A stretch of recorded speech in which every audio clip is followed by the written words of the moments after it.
Hola a todos, ¿cómo están?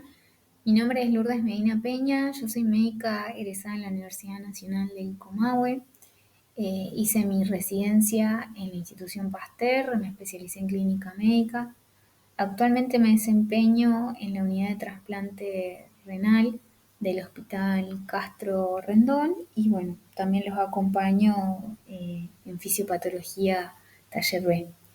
En esta presentación que les voy a compartir, la idea es que podamos recordar un poco las bases de fisiología renal para poder comprender la insuficiencia renal aguda. En esta presentación, que es complementaria al estudio y a la lectura que ustedes van a realizar de la bibliografía recomendada, la idea es que tengamos algunos objetivos, principalmente que podamos comprender la fisiología básica del riñón, que es necesaria para entender la insuficiencia renal aguda. En segunda instancia, que podamos explicar los mecanismos fisiopatológicos de los diferentes tipos de insuficiencia renal aguda y que podamos aplicar las fórmulas que son claves, tanto para determinar, por ejemplo, el filtrado glomerular, como para que podamos hablar de algunos índices urinarios, como son el FENA, en distintos análisis de casos clínicos.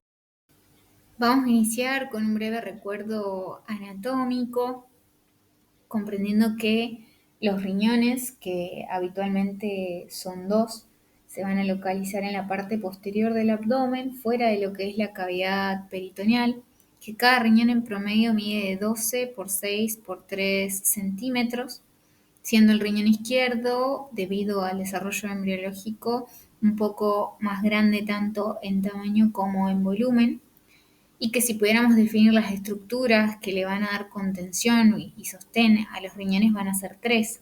Hacia anterior nos vamos a encontrar con la fascia de Gerota, hacia posterior con la de Zuckerland y dando contenido lo que es la grasa perirrenal. Si hiciéramos un corte coronal de los riñones de cefálico a caudal, nos encontraríamos con dos regiones principales. Claramente podríamos ver lo que es la corteza externa y la región interna, que sería la médula, que es importante destacar que la médula vamos a distinguir 8 a 10 estructuras que son las que se llaman las pirámides renales, que cada una de estas pirámides va a tener una base que se origina entre la corteza y la médula y que va a terminar en la papila, que es la que se va a proyectar hacia la pelvis renal para después continuarse en forma de ábaco, de abanico, en la porción superior del uréter. Y que el borde externo de la pelvis lo que va a hacer es dividirse en los cálices mayores, que van a ser los que se van a extender hacia caudal, y se van a dividir en los cálices menores, que son finalmente los que van a recoger la orina desde los túbulos hacia cada papila. Dato no menos importante es la irrigación renal, que bien sabemos que el hilio renal, que está constituido por arteria y vena renal y por el uréter, es por donde va a ingresar la arteria renal al riñón a través del hilio justamente, para poder luego ramificarse de forma progresiva hasta ir formando lo que son las arterias interlobulares, las arterias arciformes, las arterias interlobulillares, que son las que también son conocidas como radiales, y las arteriolas aferentes, que son las que finalmente van a acabar dando lugar a los capilares glomerulares, donde se van a filtrar grandes cantidades de líquidos isolutos, a excepción de en condiciones normales las proteínas plasmáticas, por supuesto, para poder comenzar a formar la orina. Los extremos de estos capilares, los extremos distales, son los que van a ir juntándose hasta formar la arteriola eferente, que va a llegar a la segunda red capilar, que son los capilares peritubulares que van a ir rodeando los túbulos renales. Es importante destacar que la circulación renal tiene la particularidad de contar con dos lechos capilares, los capilares glomerulares y los peritubulares, que son los que van a estar dispuestos a modo de serie y que están separados por las arteriolas eferentes, que finalmente son las que van a ayudar a poder regular lo que es la presión hidrostática y que son las fuerzas tan importantes de las que vamos a hablar ahora cuando comencemos a hablar de filtrado. En cuanto a la unidad funcional del riñón, que ahora en breve vamos a anunciar las funciones del mismo, sabemos que son las nefronas, que a su vez los riñones de cada ser humano promedio contienen alrededor de 1 millón de nefronas, y que es por esto también que a medida que se produce una lesión o que vamos envejeciendo, hay una reducción gradual del número de estas nefronas. Es importante que podamos conocer las partes de la nefrona, que a grandes rasgos nos vamos a encontrar con el glomérulo, que está constituido por un ovillo de capilares, que va a estar contenido por la cápsula de Bowman, y la otra gran estructura que compone la nefrona es la parte tubular, donde vamos a distinguir un túbulo contorno proximal, la asa de Henle con su porción gruesa y su porción delgada, en la parte del túbulo contorneado distal y bueno, finalmente lo que es el túbulo colector. Contemplando también que no todas las nefronas son estructural y funcionalmente similares. Hay dos tipos de nefronas que debemos conocer, que son las nefronas corticales y las nefronas yuxtamedulares, que es de destacar que no solo se van a diferenciar en la localización y en las características estructurales, siendo las primeras, es decir, las corticales, aquellas que se van a localizar justamente en la corteza renal y que tienen la característica de tener asas de Henle cortas, a diferencia de las yuxtamedulares que van a penetrar en la médula renal y que tienen asas de Henle más extensas. La diferencia también está en las estructuras vasculares que van a acompañar a cada tipo de nefrona. A las corticales van a ser los capilares peritubulares y las nefronas yuxtamedulares tienen la particularidad de que las arteriolas eferentes largas se van a extender desde los glomérulos hasta la médula externa y que después van a estar acompañados de lo que son los capilares peritubulares especializados, que son los vasos rectos, y que estos van a ser los que toman gran relevancia en conjunto con las nefronas yuxtamedulares cuando se trata de la producción de orina más concentrada. Dentro de lo que son las funciones que ejercen los riñones, la realidad es que son múltiples. La principal y la que más conocemos es la excreción de productos metabólicos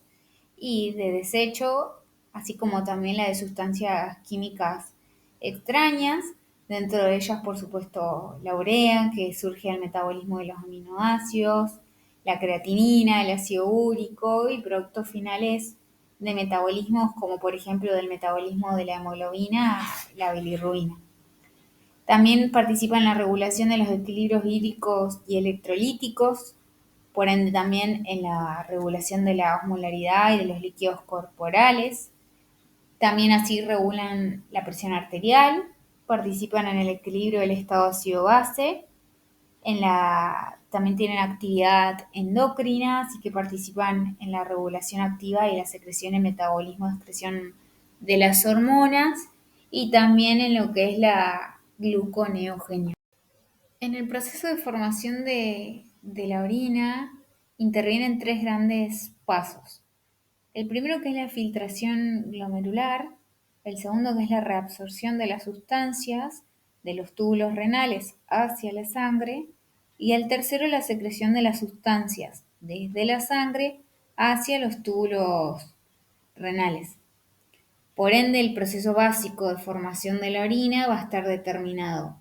por los determinantes de la parte de la excreción urinaria de una sustancia, que va a ser igual a la intensidad con la que esa sustancia se filtre, menos la intensidad con la que se reabsorbe, más la intensidad con la que esa sustancia finalmente se secreta. Para llevar a cabo esta filtración y eventualmente la producción de la orina, tanto los líquidos como bueno, los solutos van a atravesar lo que es la membrana capilar glomerular, que esta membrana está constituida particularmente por tres capas. Una de ellas es el endotelio capilar, la segunda es la membrana basal y la tercera es la capa constituida por las células epiteliales o también llamados podocitos, que juntas estas tres capas van a formar lo que es la barrera de filtración glomerular. Y que a pesar de tener estas tres capas, es una barrera por la cual se van a filtrar gran cantidad de líquidos y de solutos y que en condiciones fisiológicas, en condiciones de indemnidad de esta barrera, no se van a filtrar lo que son las proteínas plasmáticas. Es de destacar que esta membrana, que si bien es bastante gruesa porque está constituida por estas tres capas, tiene la capacidad de filtrar tanto de forma selectiva por tamaño de moléculas como por la carga de estas moléculas, evitando así, como decíamos, en condiciones de indemnidad de la barrera de filtración, que se filtre proteínas como la albúmina.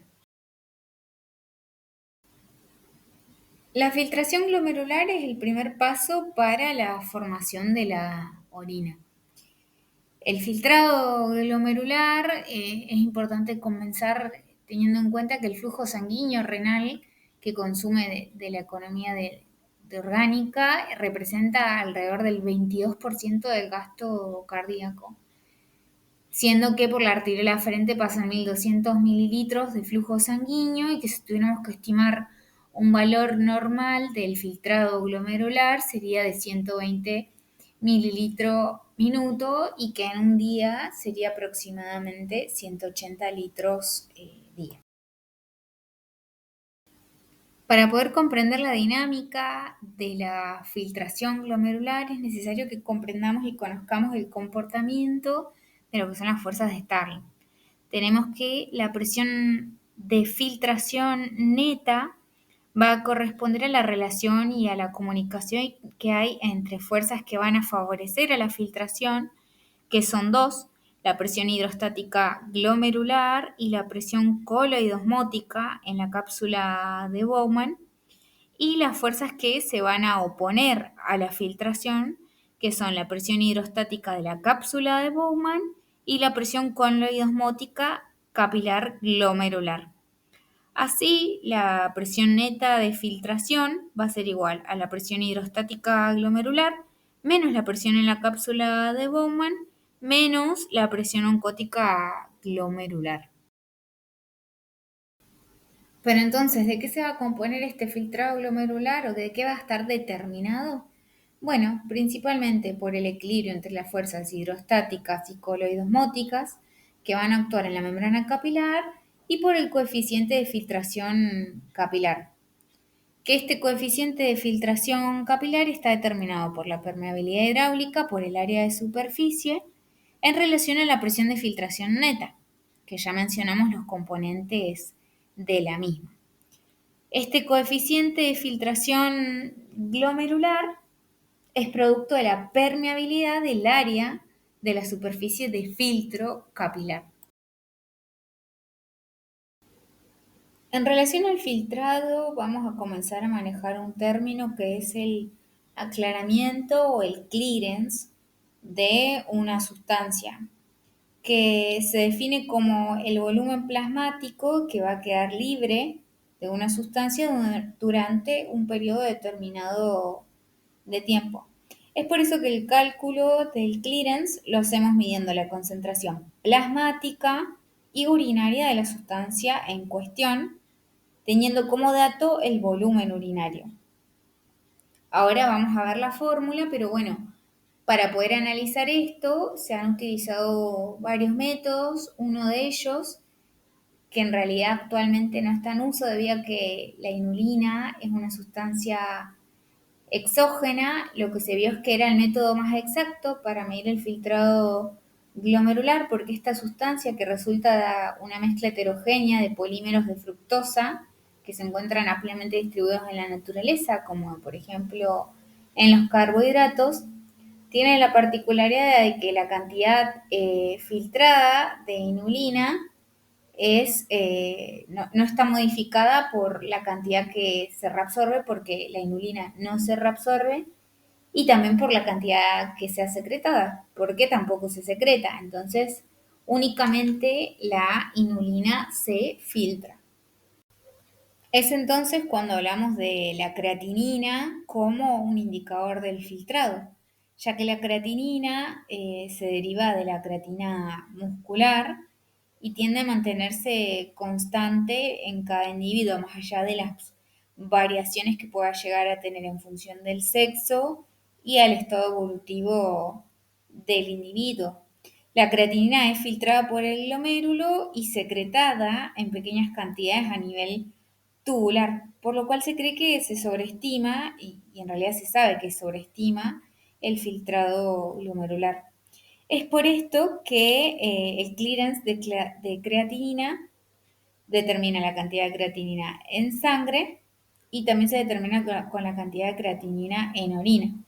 Por eso es necesario cuantificar el volumen de orina en un periodo de tiempo que habitualmente se hace en 24 horas. Los valores de este clearance van a ir fluctuando habitualmente entre 70 a 130 mililitros minuto para las mujeres y 75 a 140 mililitros minuto para los varones, siempre hablando en condiciones fisiológicas.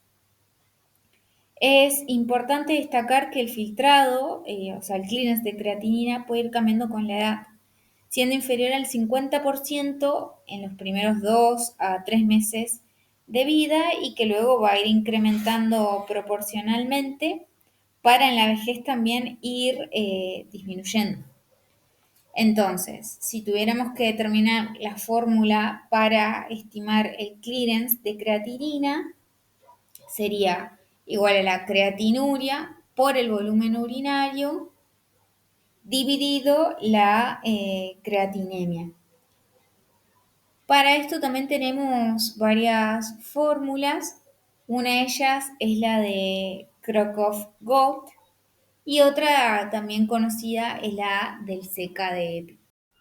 Para poder mantener el filtrado glomerular, el riñón, al igual que otros órganos de la economía sistémica, tiene una capacidad de mantener, por mecanismos de retroalimentación, el flujo sanguíneo renal.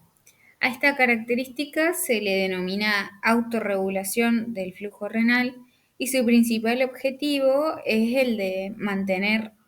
la constante la provisión tanto de oxígeno como de nutrientes dentro de los valores habituales, normales, y por ende también la extracción de los productos de desecho de los metabolismos celulares. Esto le permite al filtrado glomerular permanecer constante, autorregulado justamente por la autorregulación del flujo, a pesar de las fluctuaciones que va teniendo la presión arterial media durante las distintas situaciones que atraviesa el organismo y tiene un rango de acción que va de aproximadamente los 80 milímetros de mercurio hasta los 160, 170 que teniendo variación en esto, fuera de estos extremos de autorregulación, el riñón adopta mecanismos de retroalimentación para poder mantener este flujo. Uno de estos mecanismos es el miogénico, que básicamente describe lo que es la respuesta en la capacidad del vaso sanguíneo a resistirse al estiramiento durante un aumento de la presión arterial. Esto se ha evidenciado y se demuestra que ante un aumento en la tensión que se ejerce en la pared, esta puede responder con una contracción del músculo liso vascular a partir de un mayor movimiento de los iones calcio. Esta capacidad lo que genera es, mediante un aumento de la resistencia vascular, impedir el aumento excesivo del flujo sanguíneo renal y por ende del filtrado glomerular cuando la presión arterial aumenta. Otro de los mecanismos que contribuyen a la autorregulación del flujo renal es el mecanismo de retroalimentación túbulo-glomerular. Este se compone por dos mecanismos que van a actuar en conjunto para el control del filtrado glomerular. Uno de ellos es el mecanismo de retroalimentación arteriolar aferente y el otro el mecanismo de retroalimentación arteriolar eferente, los cuales en conjunto dependen de las disposiciones del aparato yuxtaglomerular. Este último, el complejo yuxtaglomerular, está constituido por las células de la mácula densa, que se van a ubicar en la porción inicial del túbulo distal, y las células yuxtaglomerulares, que se van a localizar en las paredes de las arteriolas aferentes y eferentes. Las células de la mácula densa son células epiteliales que se van a ubicar en los túbulos distales y que van a entrar en contacto directo, estrecho, con las arteriolas aferentes y eferentes, teniendo la particularidad que este tipo de células en su aparato de Golgi contiene organulos secretores intracelulares que pueden secretar sustancias en dirección hacia las arteriolas y por ende tienen la capacidad de que perciben los cambios en el volumen que llega al túbulo distal por medio de señales que, bueno, aún no están descifradas del todo, pero que se ha demostrado que una reducción del filtrado glomerular lo que hace es disminuir la velocidad del flujo que llega al asa de Henle y aumenta la reabsorción de iones de sodio y de cloro en la rama ascendente del asa de Henle. Esto lo que hace es disminuir la concentración de cloruro de sodio en las células de la mácula densa y esta reducción de concentración de cloruro de sodio es la señal inicial para que la mácula densa, por un lado, reduzca la resistencia al flujo sanguíneo en las arteriolas aferentes, elevando así la presión hidrostática glomerular y normalizando el filtrado, y por el otro, aumenta la liberación de renina en las células yuxtaglomerulares de las arteriolas aferente y aferente para que esta renina que es liberada actúe como enzima aumentando la formación de angiotensina 1 para que se convierta en angiotensina 2 y finalmente esta sustancia contraiga la arteriola eferente para poder aumentar la presión hidrostática glomerular y de esta forma normalizar el filtrado. En situaciones en las cuales también disminuye la TAM, es una señal para decremento del estiramiento de la arteriola aferente, lo que también desencadena la liberación de renina por el mecanismo que acabamos de explicar por parte de las células yuxtaglomerulares dentro de las arteriolas aferentes,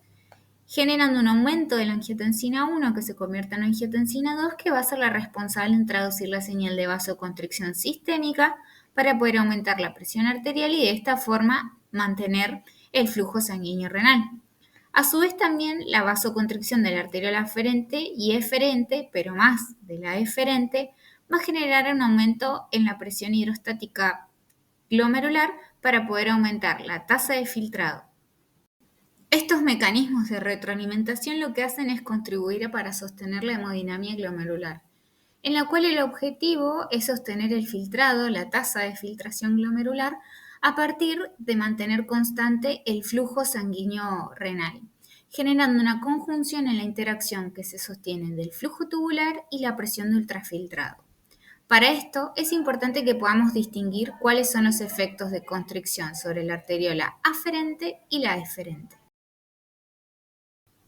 Existen otros mecanismos que también van a generar repercusión sobre la variación del flujo, como son los mecanismos parácrinos, dados tanto por sustancias que van a generar vasoconstricción, como el accionar de las endotelinas, de los leucotrienos, y sustancias que van a generar vasodilatación, como la presencia del óxido nítrico o de prostaglandinas. A la vez también hay mecanismos endocrinos, como el que ya hemos repasado, que es el accionar fundamental de la angiotensina 2. Realizado el breve repaso de la fisiología renal y base necesaria en la que requerimos de profundizar para poder comprender la fisiopatología renal, definiendo la insuficiencia renal aguda como un síndrome caracterizado por una brusca caída en el filtrado glomerular, teniendo en cuenta que el término AKI, Acute Kidney Injury, abarca un espectro más amplio del síndrome, que va desde pequeños cambios en los marcadores de la función renal hasta el requerimiento del reemplazo de la función renal. Al igual que otro tipo de patologías que hemos estudiado, hay factores de riesgo que lógicamente predisponen para el desarrollo de la insuficiencia renal aguda, y dentro de estos vale mencionar la presencia de diabetes, de comorbilidades como pueden estar relacionados con sufrir alguna infección, la utilización de nefrotóxicos, también el precedente o antecedente de presentar obstrucción urinaria y también el factor socioeconómico. Mencionando algo de la epidemiología, la frecuencia del AQI es un 8% en los pacientes que se encuentran en atención ambulatoria, en comparación contra el 20 a 32% de quienes están hospitalizados, y para quienes requieren cuidados en unidad de terapia intensiva, las estadísticas llegan al 50%, teniendo una mortalidad global del 40%, siendo esta mayor en hombres que en mujeres, con estadísticas que alcanzan la diferencia hasta un 60%. Hablando estrictamente de cómo la definimos, más allá de comprender que es este síndrome caracterizado por la caída abrupta del filtrado glomerular, debemos de mencionar en la definición de la insuficiencia renal aguda los valores de creatinina plasmática y del ritmo diurético, siendo que la IRA se define por cualquiera de los siguientes: o un aumento de la creatinina mayor a 0,3 miligramos decilitro en 48 horas, o un aumento de la creatinina 1,5 veces el basal en una semana, o bien la caída del ritmo diurético a menos de 0,5 mililitro kilo hora por 6 horas. Y para poder estadificarla vamos a mencionar a dos escalas, Rifle y Akin. La escala Akin se compone de 3 estadios. El estadio 1, en el que nos encontramos un aumento de la creatinina plasmática mayor a 0,3 miligramos decilitro en 48 horas, o la creatinina aumentada 1,5 o 2 veces el valor del basal, acompañado o no de una disminución de la diuresis a menos de 0,5 mililitro kilo. Un estadio 2, en el que nos encontramos con un aumento de la creatinina entre 2 a 3 veces el valor basal, y va acompañándose de un compromiso del ritmo diurético menor a 0,5 mililitro kilo hora por un periodo de 12 horas, y el estadio 3, en el que nos encontramos con un aumento de la creatinina mayor a 3 veces el valor basal,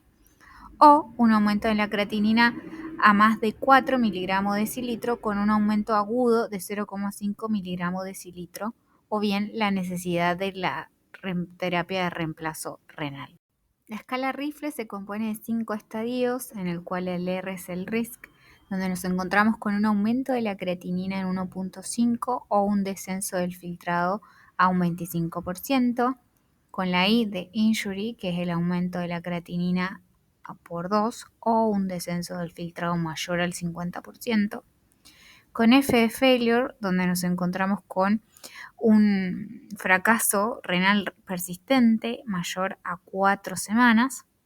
L de Loss, donde ya este periodo de fracaso se mantiene persistente más allá de las 4 semanas, y el End Stage, que corresponde a la E, donde ya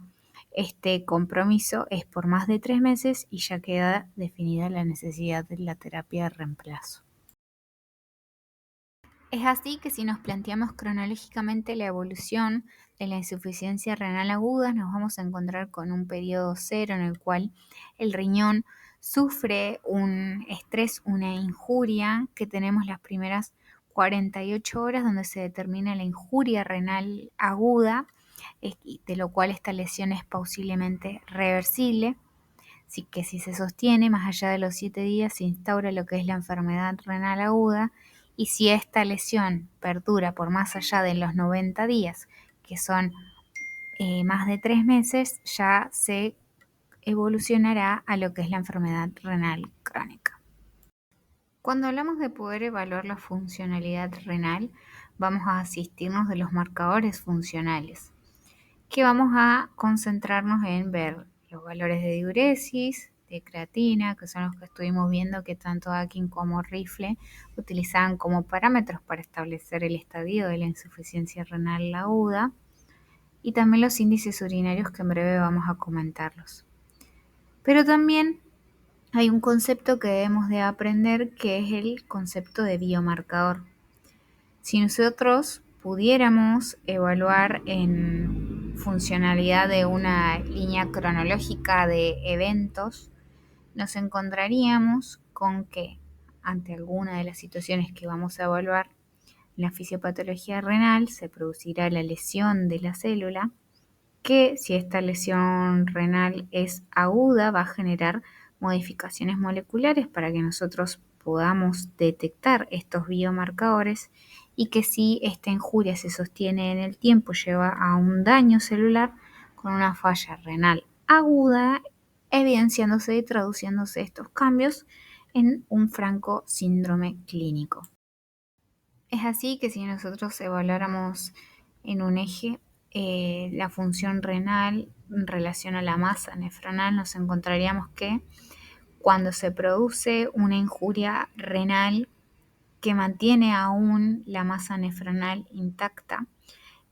esta situación se solaparía y se podría progresar sin generar un daño evidente en la masa nefronal, pero si esto evolucionara en el tiempo y llegara a un compromiso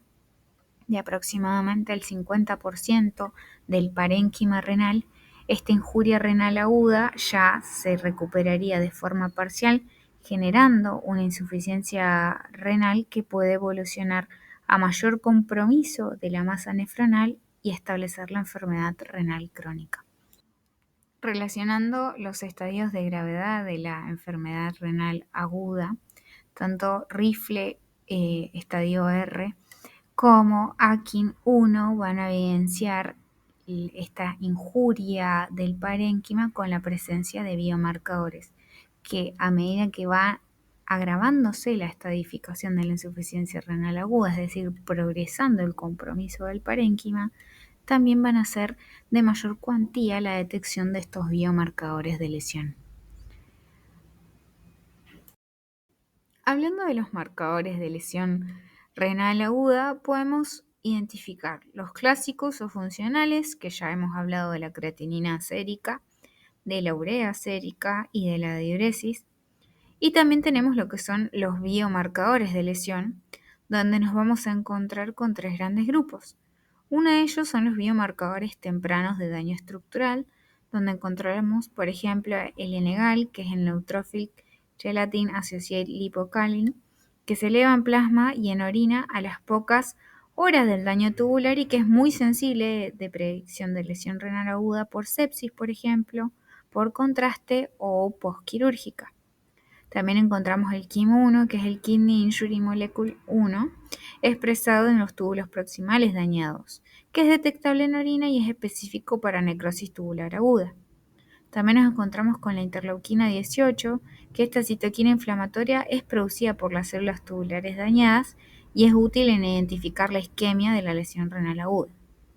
Otro de ellos pueden ser los marcadores de estrés celular, que predicen el riesgo antes de un daño irreversible, donde encontramos, por ejemplo, el TIM2, que es el Tissue Inhibitor of Metalloproteinases 2, que se usa combinado en el test NephroCheck y que es útil para predecir la lesión renal aguda inminente en pacientes críticos. Otros de utilidad un poco más limitada son la cistatina C y, por ejemplo, la osteopontina. En relación a la etiopatogenia y la insuficiencia renal aguda, debemos de conocer que esta patología es producida por diferentes condiciones que van a afectar la estructura y la función renal y que abarcan diferentes etiologías. Las enfermedades específicas del riñón, como pueden ser las nefritis intersticial aguda, las enfermedades renales agudas glomerulares y vasculares, y condiciones menos específicas como por ejemplo la isquemia, la injuria tóxica, como también patologías extrarrenales, como pueden ser las etiologías de nefropatía obstructiva posrenal. Fisiopatológicamente clasificamos la lesión renal aguda en tres grandes entidades: de entidad prerrenal, renal y posrenal. La prerrenal, que representa aproximadamente el 65% de las causas, está en relación a la hipoperfusión renal, por lo cual el parénquima renal es intrínsecamente normal y es la forma más frecuente de afectación. La renal, que representa el 30%, es también la llamada intrínseca y que comprende etiologías vasculares, glomerulares, intersticiales y tubulares, mientras que la posrenal, con un 5%, es la que se genera por obstrucción al flujo urinario, siendo de etiología intratubular o extratubular. Para poder estudiar y comprender las causas de la etiología prerrenal, es útil que nos dividamos en dos grandes pérdidas: las pérdidas renales y las extrarrenales. Dentro de las renales nos vamos a encontrar con la utilización de diuréticos, con la nefropatía perdedora de sal, con la insuficiencia suprarrenal y con, por ejemplo, la diuresis osmótica. Mientras que en las extrarrenales nos vamos a encontrar con la hemorragia de la deshidratación por un lado y con las relacionadas a eventos gastrointestinales, como pueden ser la presencia de vómitos, de diarrea, de drenajes quirúrgicos o también en casos extremos de sudoración. Otro gran evento es la presencia de un secuestro de líquido en tercer espacio, que esto ocurre en eventos tales como la pancreatitis, la peritonitis, los grandes quemados, la hipoluminemia grave o en traumatismos. Debemos de comprender que lo que ocurre es que hay una disminución del volumen sanguíneo renal efectivo. Esto sucede porque por un lado se produce vasodilatación periférica, por ejemplo por utilización de drogas antihipertensivas, en los eventos de sepsis, en la insuficiencia hepática, porque hay una reducción del volumen minuto cardíaco que hemos visto que puede suceder en IAM, en taponamiento pericárdico, en TEP, en arritmias, en insuficiencia cardíaca o por presencia de hipoluminemia, como sucede en patologías como síndrome nefrótico, en eventos de desnutrición o de insuficiencia hepática. Y también puede darse por alteraciones hemodinámicas renales primarias en relación a la utilización de tóxicos y fármacos, como pueden ser, por ejemplo, los AINES o eventos tales como la patología del síndrome hepatorrenal. Las causas renales o intrínsecas también vamos a subclasificarlas para poder ubicarnos y aprenderlas. Uno de los grandes grupos son las causas vasculares, donde a su vez vamos a tratar patología de vaso de mediano y gran calibre y vasos de pequeño calibre. Dentro de las primeras nos vamos a encontrar con obstrucción bilateral de las arterias renales, con la trombosis bilateral de las venas renales o con disección aórtico-renal.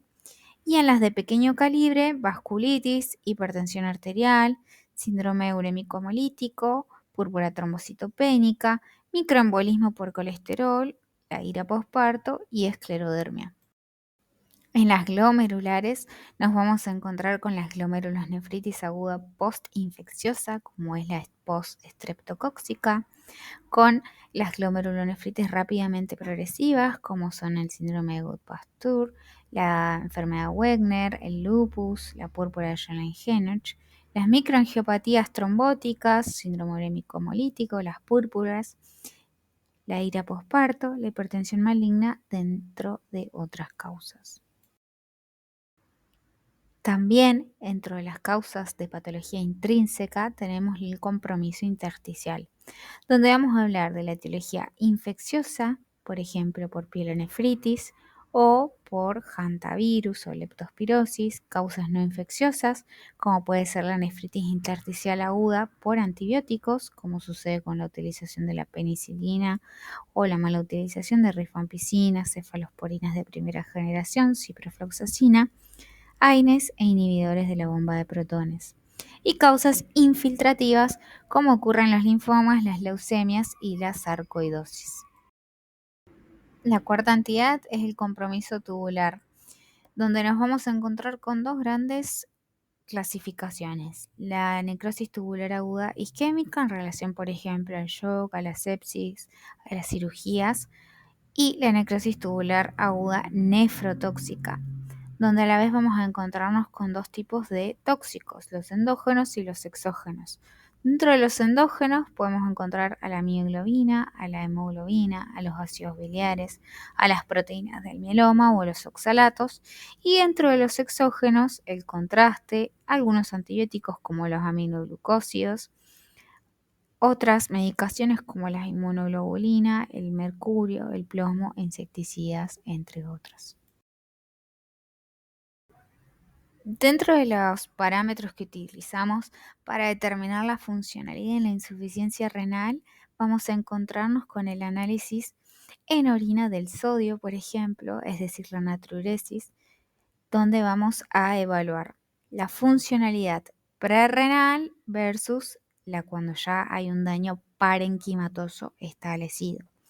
Es así que cuando hay un daño prerrenal, nosotros vamos a encontrarnos con un sodio en orina menor a 12 miliequivalente litro, mientras que cuando la lesión está establecida en el parénquima, es decir, una causa renal intrínseca, vamos a encontrarnos con un sodio en orina mayor a 20 miliequivalentes. También se utiliza en la valoración de otros parámetros, como es la relación sodio-potasio en orina, la osmolaridad en orina, siendo que la osmolaridad cuando hay una etiología parenquimatosa va a estar disminuida, menor a 350 miliosmoles por kilo, y también índices urinarios como por ejemplo el de la fracción excretada de sodio, que es el FENA, que cuando hay un daño renal intrínseco, este porcentaje va a ser mayor al 1%. El tercer grupo etiopatogénico de la fisiopatología de la insuficiencia renal aguda son las causas posrenales, donde vamos a ubicarnos a nivel extratubular e intratubular. Dentro del extratubular vamos a encontrarnos con compromiso de la pelvis y los uréteres, donde el intraureteral puede ser la presencia de algún coágulo, de un cálculo, una papilitis necrotizante. También puede verse la presencia de estrecheces que pueden generarse en patologías como la tuberculosis o bien una obstrucción congénita. También la comprensión extrínseca, como por ejemplo sucede cuando hay algún tumor o la fibrosis retroperitoneal. El compromiso de la vejiga por obstrucción por tumores, por trigonitis o por hipertrofia prostática. O trastornos de la conducción, como pueden ser por neuropatías o infecciones o medicación anticolinérgica. Y también compromiso de la uretra, como sucede por ejemplo en las estenosis o en los traumatismos. Y el compromiso intratubular, que está dado básicamente por la presencia de litos, que pueden ser de desarrollo por oxalato, por ácido úrico, por las proteínas del mieloma o por la utilización de algunos fármacos como pueden ser el metotrexate y el aciclovir. Es de nuestro interés reconocer algunos hallazgos urinarios para el estudio de la insuficiencia renal aguda. Y en este caso vamos a ubicarnos que vamos a encontrar células, cilindros, cristales o pigmentos. A nivel de los hallazgos celulares, vamos a clasificarlos en los hallazgos de los hematíes, de los leucocitos y microorganismos. Podemos encontrarnos cuando hay en relación a los hematíes, es decir, a los eritrocitos, cuando hay una glomerulonefritis, por ejemplo, o en la presencia de leucocitos, cuando hay una pielonefritis aguda, o microorganismos como pueden ser las bacterias. Los cilindros también, analizar sus características, si son hialinos, si son pigmentados o si son cilindros hemáticos, también pueden orientarnos a la presencia, por ejemplo, de alguna glomerulonefritis. La presencia de cristales, si son de ácido úrico, si son de oxalato o si son de fármacos. Y la presencia de pigmentos, como por ejemplo los de mioglobina en un caso de rhabdomiólisis. Anteriormente habíamos mencionado los índices urinarios. Los índices urinarios son herramientas clínicas que nos son muy útiles para poder evaluar la función renal y la fisiopatología de la lesión renal aguda. Básicamente lo que hacen es ayudarnos a diferenciar cuando la etiología es prerrenal, es decir, funcional pero por hipoperfusión, o intrínseca, es decir, distinguir que hay un daño tubular, por ejemplo, en relación a una necrosis tubular aguda. ¿Cómo se calculan estos índices urinarios? Uno de ellos es el FENA. La fórmula del FENA es igual a el NAU, que es el sodio urinario, por la creatinina sérica, dividido el NAS, que es el sodio sérico, por la creatinina urinaria multiplicado por 100. Cuando esta relación nos da menos del 1%, nos habla o nos sugiere que la etiología es prerrenal, mientras que si esta relación es mayor al 2%, nos orienta a que es una etiología intrarrenal. Suele suceder que los pacientes están en tratamiento con medicación que los ayuda a orinar, que son los diuréticos, por lo cual nos asistimos del otro índice que es el de excreción fraccional de urea, o el Fe de urea, en el cual la fórmula es similar al del FENA, donde Fe de urea es igual a la urea urinaria por la creatinina sérica dividida la urea sérica por la creatinina urinaria multiplicado por 100. Si esta relación nos da menos del 35%, nos orienta a una etiología prerrenal, mientras que si nos da más del 50%, esta fracción de excreción de urea, nos sugiere una necrosis tubular aguda. Comprender los síntomas de la insuficiencia renal aguda es una actividad un poco más sencilla si lo hacemos desde la fisiopatología y la fisiopatología, comprendiendo que puede ser la oliguria o anuria, entendiendo que es la de presencia de una diuresis menor a 400 mililitros día, y esto se debe a que hay una disminución del filtrado glomerular, ya sea por hipoperfusión o por obstrucción tubular o por daño estructural, como acabamos de ver en la clasificación fisiopatológica, y esto clínicamente se va a evidenciar con una disminución del volumen urinario. También van a presentar edemas e hipertensión, comprendiendo que el riñón no va a poder excretar